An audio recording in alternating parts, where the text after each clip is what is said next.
பல படத்துல ஸ்கிரிப்ட் நல்லா வரணும் அப்படின்னு போதைய போட்டுட்டு கதையை எழுதுறாங்க அப்படின்னு சுசித்ரா பல உண்மைகளை உடைச்சு பேசியிருக்காங்க. ஸ்ரீகாந்த் அவருக்கு இந்த போதை பொருள் பயன்படுத்தும் போதெல்லாம் நம்ம மகனுக்கு உடம்பு சரியில்லை அப்படிங்கிற ஞாபகம் வரலையா, சினிமாவில எந்த விஷயம் நடக்கலனாதான் அதிசயம் அப்படின்னு சொல்லி சுசித்ரா என்ன சொல்லிருக்காங்கிறத வாங்க பார்க்கலாம். போதைக்கு அடிமையான தமிழ் நடிகர்கள் நிறைய பேர் இருக்காங்க. ஆனா ஸ்ரீகாந்த் அவரை பத்தி இதுவரைக்கும் நான் கேள்விப்படல.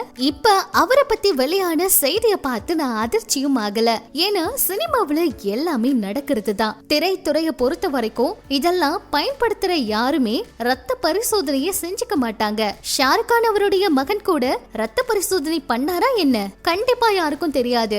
மும்பை போன்ற இடங்கள்ல இருந்து சில கௌரவ வேடங்கள், சில பாடல்களுக்கு நடிக்க வர நடிகர்கள் எல்லாம் கூட போதைப் பொருள் கலாச்சாரத்தை தமிழ் திரைத்துறைக்குள்ள புகுத்திட்டாங்க. மும்பையில எல்லாமே காலையில பல் விளக்குறதுல இருந்து நாங்க இதை பயன்படுத்துறோம் அப்படிங்கறத சொல்லி இந்த கலாச்சாரத்தை திரைத்துறைக்குள்ள அவங்க கொண்டு வந்துட்டாங்க. மும்பையில இருந்து வர நடிகர்கள் வெறும் நடிக்கிறதுக்காக மட்டும் இங்க வரலங்க. அங்கிருந்து வர நடிகர்கள் இங்க எதை வேண்டும்னாலும் செஞ்சுட்டு மும்பைக்கு திரும்பி போயிடுறாங்க.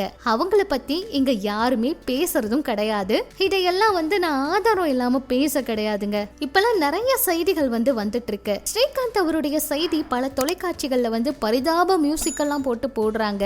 திரைத்துறையில இருக்க நிறைய பேரை இந்த மாதிரி நம்ம குற்றம் சாட்டி விட முடியாதா அப்படின்னு கேட்டா எல்லாரும் ஒரே குட்டையில உருண மட்டைங்க தானே நம்ம சொல்ல முடியும். நம்மளால யாரையுமே இவங்க நல்லவங்க கெட்டவங்கன்னு சொல்ல முடியாது. இந்த போதைப் பொருள் பயன்படுத்துறதுக்கு பக்கத்துல வர வாய்ப்புகள் வந்துச்சு. ஆனா நான் வேண்டான்னு மறுத்துட்டேன். இப்பெல்லாம் 65,000 வரைக்கும் இந்த பொருள் விற்பனை ஆகுது. நிறைய இடங்கள்ல சாதாரணமா நடக்குது. சென்னையில மதுபான விடுதிகள் கழிவறைக்கு போய் கூட பல பேர் இந்த போதைப் பொருட்களை பயன்படுத்துறாங்க.